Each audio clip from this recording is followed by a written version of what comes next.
Hey, what's going on, good people? It's Gardner Douglas, your oyster ninja.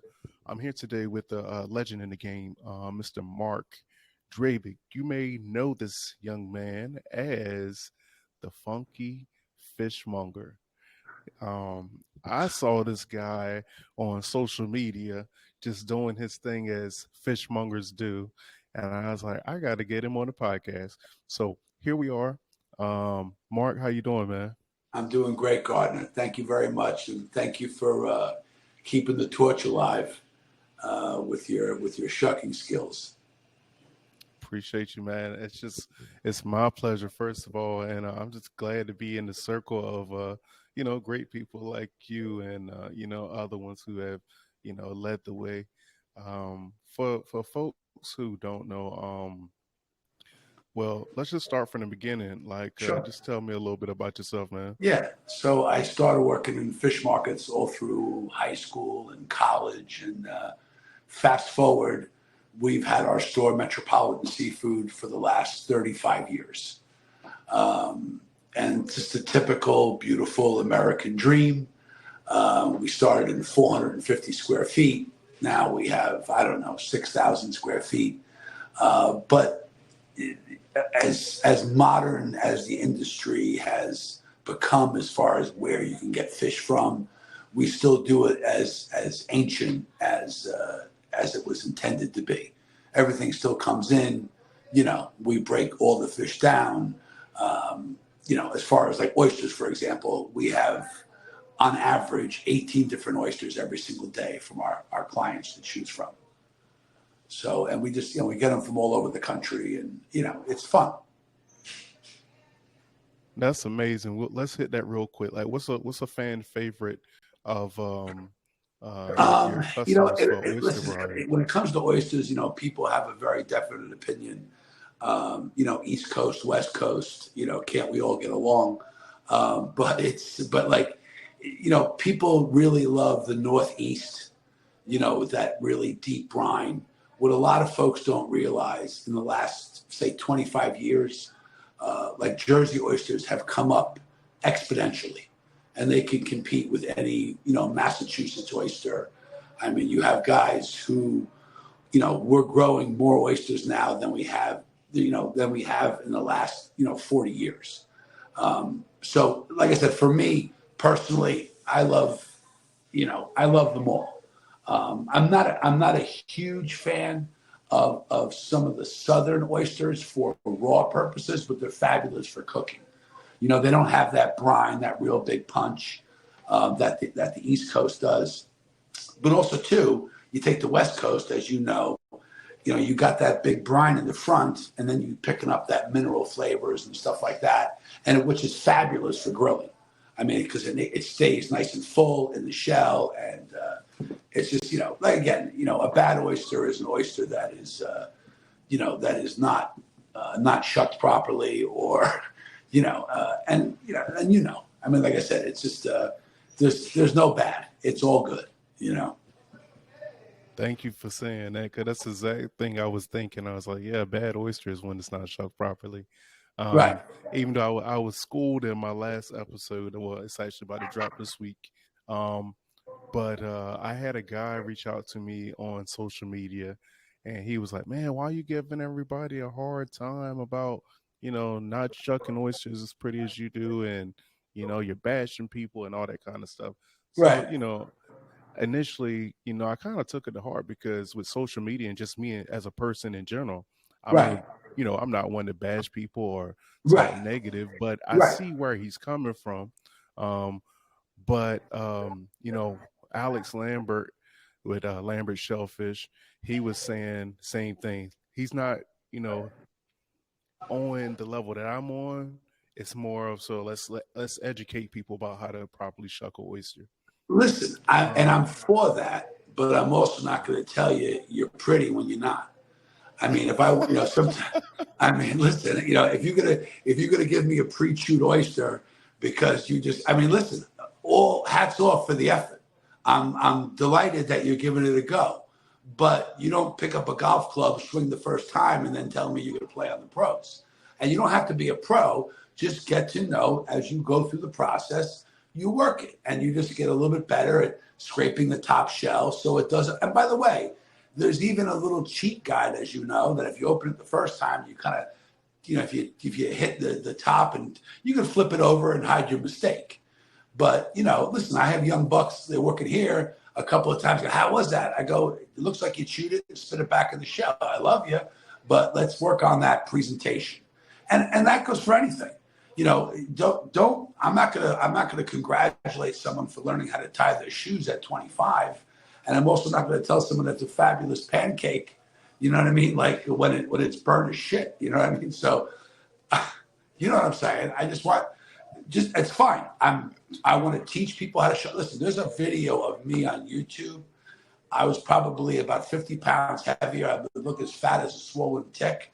But again, I just want to show people the technique in which to do it. Now, everyone's got a slightly different technique. You start from the front, I see sometimes. We start from the hinge and you pop it and scrape it. And, there's a whole thing regarding whether you like a bent tipped oyster knife or a straight tip. And that's all great. But just know that the first oyster, listen, you ever make sushi, Gardner? You ever make a sushi roll?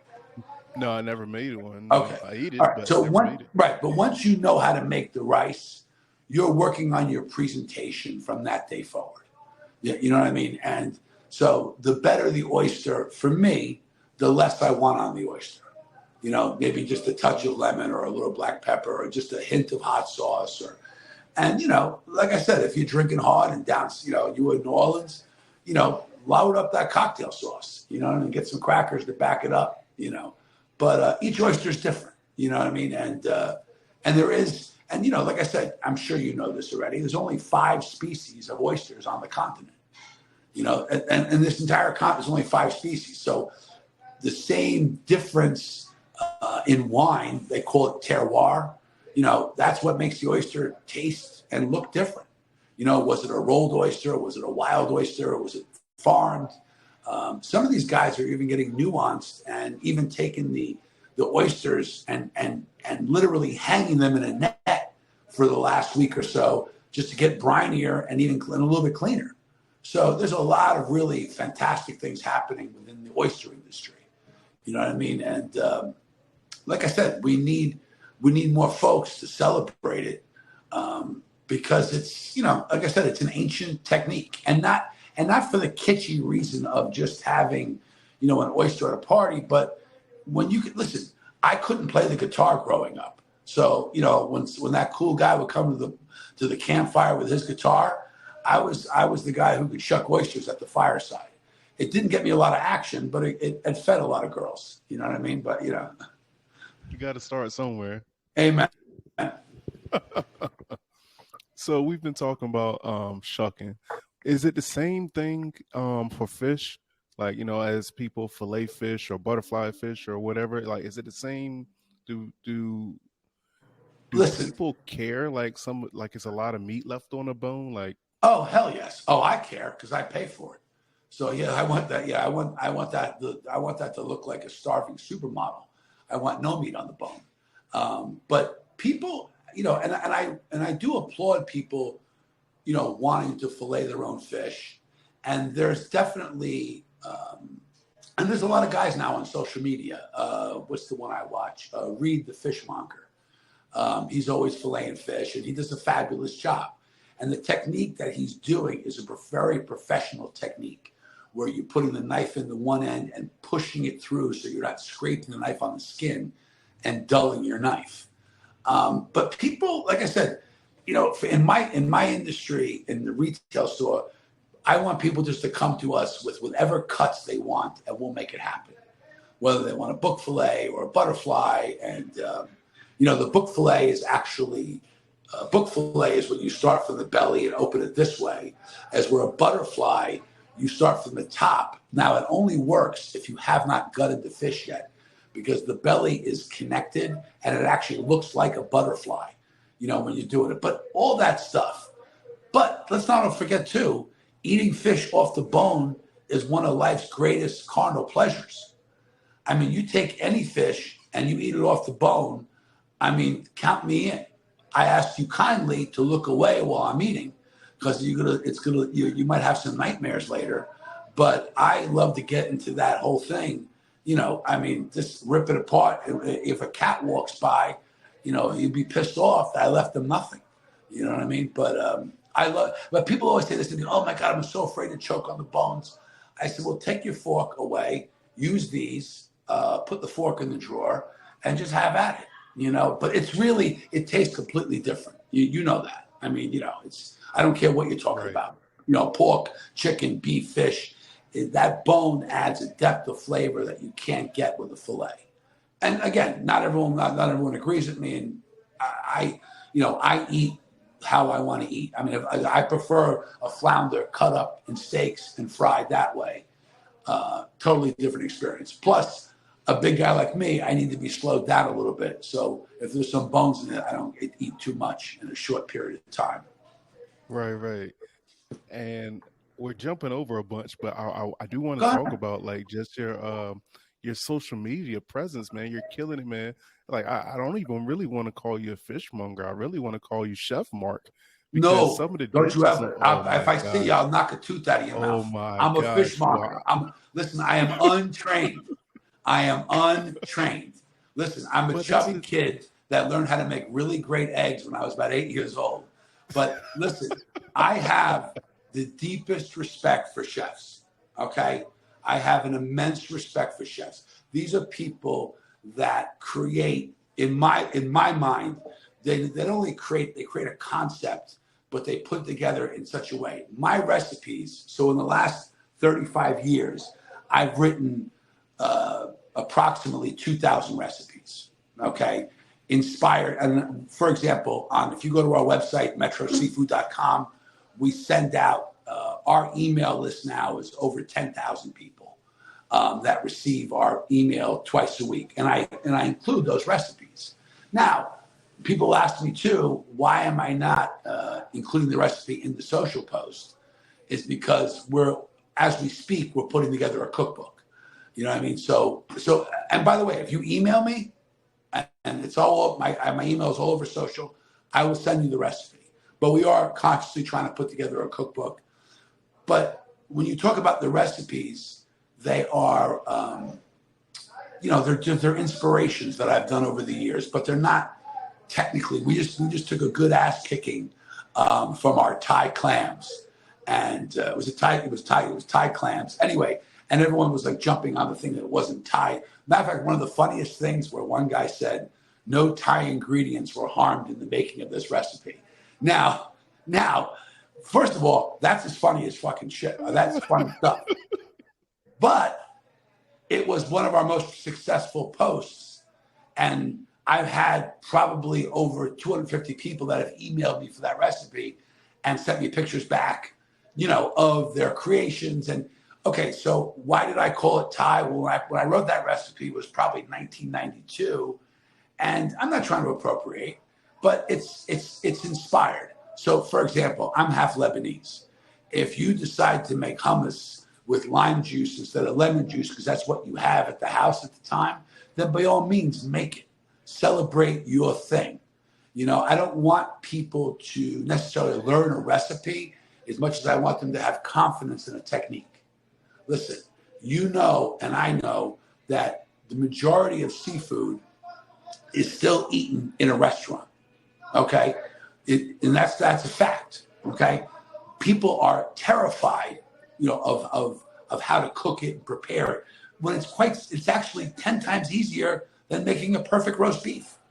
You try to make a good roast beef from stem to stern, that perfect medium rare, unless it says boar's head on it, it's hard to replicate that at home. With fish, the inspirations that I get are, someone says, oh, that reminds me of a dish I used to have. And I tell them the last original recipe, you know what that was? Peanut butter and jelly. After that, everyone begged, borrowed, and stole. You know what I mean? You have to, so you take an inspiration, but make no apologies for it. You know what I mean? So if I say it's a Lebanese dish, okay, I'm half Lebanese. But I will still lean forward into, other cultural cuisines, borrowing from them. And I don't have a bird's eye chili, but I do have Calabrian chili peppers. Again, it's called America. It's a melting pot, babe. You know what I mean? If you're looking for pure, go back to that country of origin, go on vacation, have it, and keep that memory secured there. I want you to cook what you have around you from inspiration, not from discipline. And that's the difference between a chef. They're disciplined. You know what I mean? Well, I just hope that people really go to your Instagram, your social media, sign up for the newsletter, all of that good stuff. Because the thing about it is, I can't cook worth a dime. I can shuck my tail off shucking some oysters, up and down. I got you. But as far as cooking, I can't. But when I look at your videos, I'm like, man, okay, yeah, that's simple. All right, I No, think I can sweeten yeah, that. you definitely can. Listen, You know what I mean? You make it approachable. And listen, here's the goal. I want legs under the table. I want 2 or more people to have legs under the table. And by the way, if those feet are touching each other and maybe doing something mildly inappropriate, then I've won. You know what I mean? I want legs under the table, cooking for somebody, and that's really the mission. When Jackson Geeson, he's my producer and cameraman. When we put this whole thing together, our goal was I want people to cook, period, end of sentence. I'm too old to want to be famous. You know what I mean? And, but what we really want people to do is just feel that swagger in the kitchen. You know what I mean? And just say, you know what? I'm going to pull this one off. And like I said, I'm delighted. We have hundreds of photos come in a week. People DMing us, showing us their creations, and I'm fucking delighted. And the ones that share them publicly, I can't share it enough. But they're apologizing. I didn't use this or I didn't use that. I said, listen, have fun. Literally, have fun. Listen, if the pandemic taught us nothing, it taught us that cooking is fabulously entertaining. You know what I mean? Like, no disrespect to your friends and family, but how many times you want to hear about someone's kids and what they've accomplished? It's boring as hell. But if you're all chopping together and having a little cocktail together or shucking together, you know what I mean? I'm sure you have shucking classes. You know what I mean? You just got to make sure they don't put their oyster knife through their hand. But like I said, hey, listen, what you do, God bless. That whole mobile oyster shucking thing. Buddy, I'm going to tell you something. You are swinging a pipe. I've seen you do it. And I know people don't want to wait for an oyster. When you tell them it's going to be, a half-hour wait or something, right? They're not used to things that being open from nature right in front of them. You know what I mean? That's what it is. But yeah, you got to do a lot. You do a lot of pre-shucking, I hope, now to get those ice boards going. And get because no, I still don't do a lot of pre-shucking. The pre-shucking comes like when I was in St. Louis the last week. With the Oyster Festival, or if I'm doing something a big festival, then I'll pre-shuck where I know it's going to be a line. But like private parties and things. Oh no, private parties. No. That's what they're bringing it to the table for. Yeah, there's no question about it. But like I said, there's not a lot of guys that do it, and shit, I didn't even realize that you could buy frozen oysters on the half shop. I was talking to a food salesman. I go, "What's that for?" He goes, "Oh, look. Some people use them." I'm like, oh my God, let me know who uses them so I can never go there. Yeah. You know what I mean? A lot of buffets. Yeah, well, right, exactly. Yeah. But I mean, listen, you get what, this, exactly. But like I said, in the whole thing with the, oysters and clams and the R's and all that stuff, but people appreciate it, especially when you present it beautifully. And I don't know about you, but I've said to people trying an oyster for the first time, I said, listen, try this oyster. Because you'll know if you don't like this oyster, the one I shucked for you, then you definitively do not like oysters. I mean, don't go to some beat up, ratchety old fucking event where the guys open them off out of a dirty tin can and wondering why you got sick, But listen, even getting back to that, and this bears noting, people could eat literally 2 cans of whipped cream, a pack of hot dogs. Jelly beans, drink a half a pint of Jim Beam, have one oyster, get sick, and they'll blame the oyster. You know what I'm saying? So, but listen, people, and I'm sure you tell your people this as well. It's one of the safest foods to eat based on the labeling and the certification. We have to know when that oyster was, where it was from exactly, when it was harvested, and keep those tags for what, 90 days afterwards. So it's much safer than people think. You know what I mean? As long as you're buying a certified product. Back to the shucking class. I want to Yeah. go to your fish classes. I was looking at your social media and saw you were doing some cooking classes with the young kids. Yes. Young. Yeah. So how did that come about? Is that something Well, special you're doing, or yeah. was No, that you know just a what? one-time thing? We have a very robust polytech program. Like in our area, and whenever they do fish, I also sit on the advisory board for that school. And whenever they do fish, the textbooks really don't do it justice.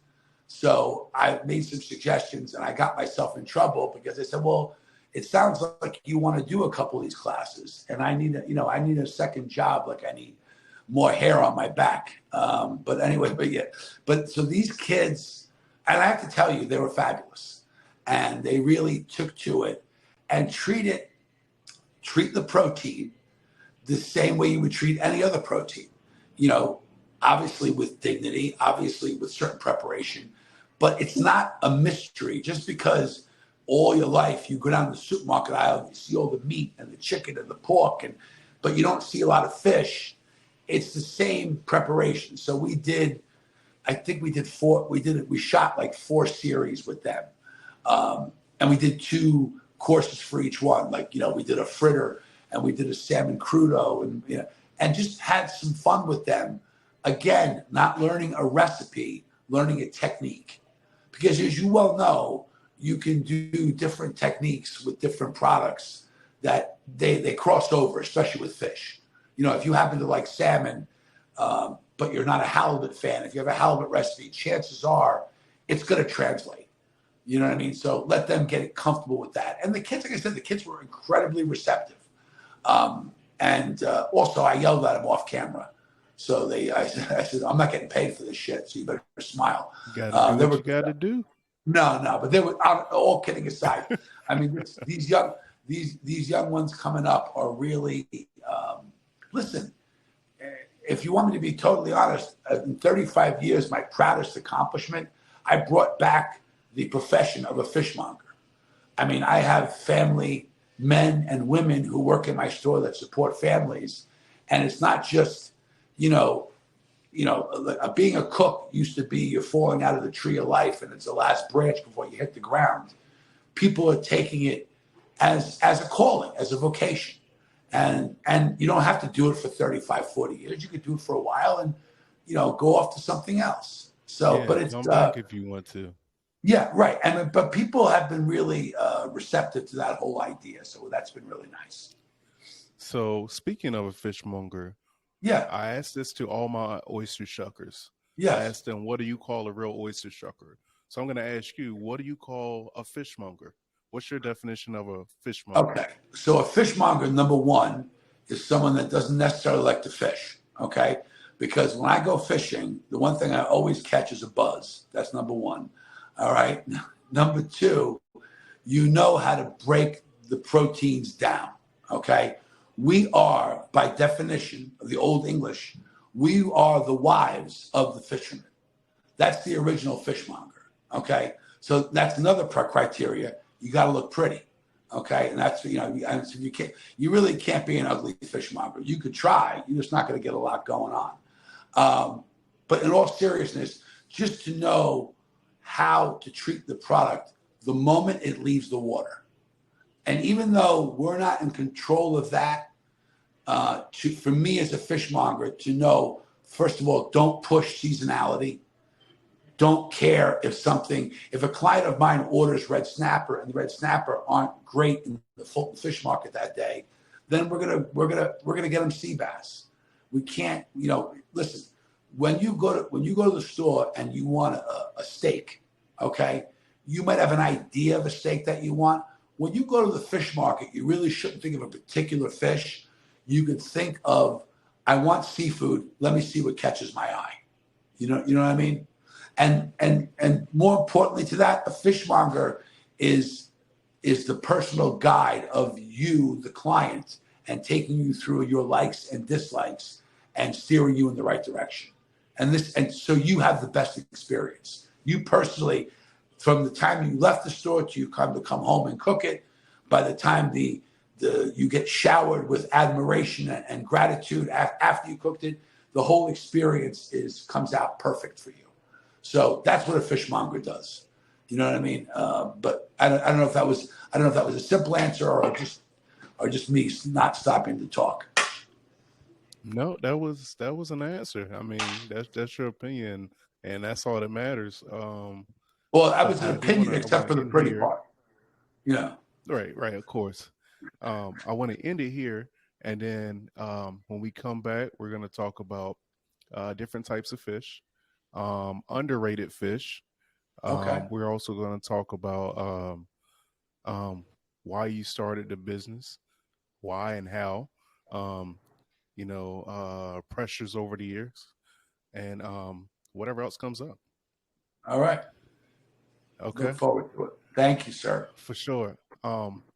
So yeah, I'm gonna cut her off there. But no, All right. thank you for your time, man. I got to get back to work at 1 o'clock. Okay, no So, problem. Do you want to pick it up tomorrow or Yeah, I Thursday? could do tomorrow. I could do tomorrow. Just let me know what day is Hold on a better second. for you. I know one of those days I'll be Hold home. on a second. I'm just talking with Jackie real quick. Jackie, Okay. Thursday we can't do it. Tomorrow we're going to shoot though. How early can we do it tomorrow morning? Let me text you my schedule. One of those days I'll be home, so anytime I can shoot, I can do it. But if I come in the office, 12 to 1 is my recording time. Unless you want to do it Can we after do 5. 12 o'clock tomorrow? All right. So you text me, but right now we'll loosely plan 12 o'clock tomorrow. Okay. Perfect. All right. Sounds great. Gardner, All right, thank you so much. No, thank you, man. All right. We'll talk soon. Take care. All Bye. right.